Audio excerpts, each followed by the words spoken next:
और महालक्ष्मी सेल्स आपके लिए तैयार है लेटेस्ट कंज्यूमर अप्लायंसेस के साथ। Branded air conditioners, best brands, best offers के साथ आपके लिए अवेलेबल है महालक्ष्मी सेल्स में। एयर कूलर्स जो आपके पूरे घर में ठंडी हवा से आपके दिन को और खुशनुमा बनाए। Single door refrigerator, double door refrigerators, inverter battery, deep freezers, विजी cooler, LED televisions, semi and fully automatic washing machines, water purifier, RO plus UV, आटा चक्की, water dispensers, water coolers, mini refrigerators, सभी appliances बेस्ट ब्रांड्स के best offers के साथ आपके लिए available है Mahalakshmi sales में। आगामी निवडणुकीसाठीची कल्याण डोंबिवली महानगरपालिकेची अंतिम प्रभाग रचना जाहीर झाली असून यामध्ये 27 गावांसंदर्भात ही गावे केडीएमसी मधून वगळण्यासाठी घेण्यात आलेल्या हरकतींवर दुर्लक्ष करत 27 गावे महापालिकेत कायम ठेवल्यानं 27 गाव सर्वपक्षीय हक्क संरक्षण संघर्ष समिती आक्रमक झाली आहे।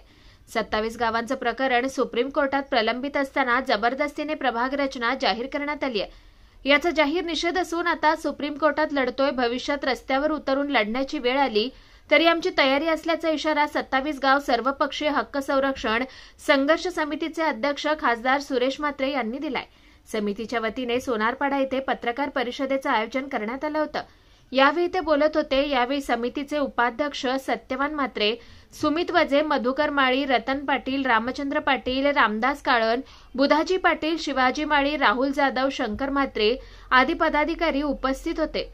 27 गावांना कल्याण डोंबिवली महानगरपालिकेत राहायचंच नाही।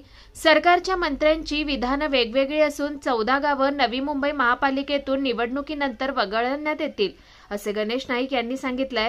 अशीच अवस्था या 27 गावांची देखील होऊ शकते। त्यामुळे निवडणुकीत सामान्य जनतेच्या पैशांचा झालेल्या खर्चाचं नुकसान कोण भरून काढेल?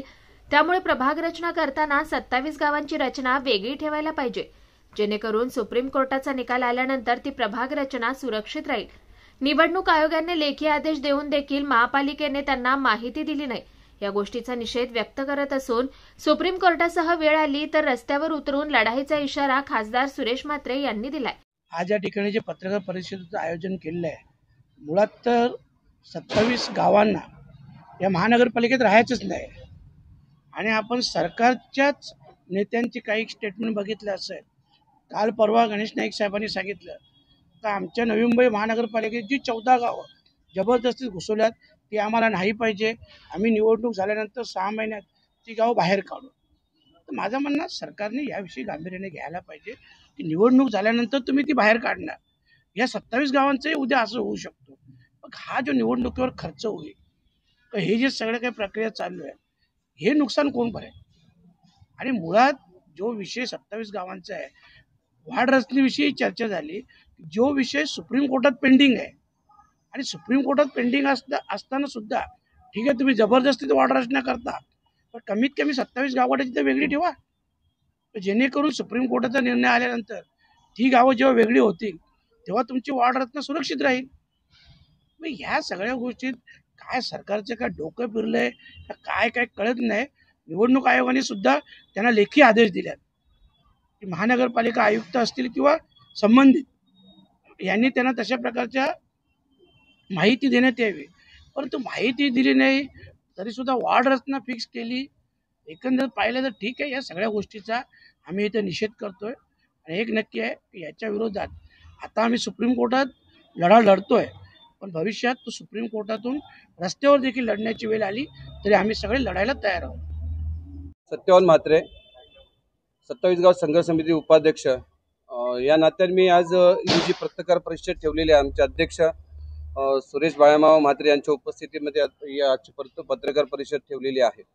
याचा उद्देश एकच आहे की जी वॉर्ड रचना आता ती डिक्लेअर केलेली आहे की आम्हाला कुठल्या प्रकारच्या विश्वासात न घेता आमची हरकत असताना 3353 हरकतीचं त्यांनी पत्र दिलं आम्हाला, तरी सुद्धा ते जे आयुक्त आहेत मिसाळ म्हणून ते कालही बोलतायत की 264 हरकतीत आमच्याकडे प्राप्त झालेल्या आहेत, जबकि निवडणूक आयोगाने त्यांना पत्र दिलेले आहेत की त्याचा इतिवृत्तांत आम्हाला द्या म्हणून।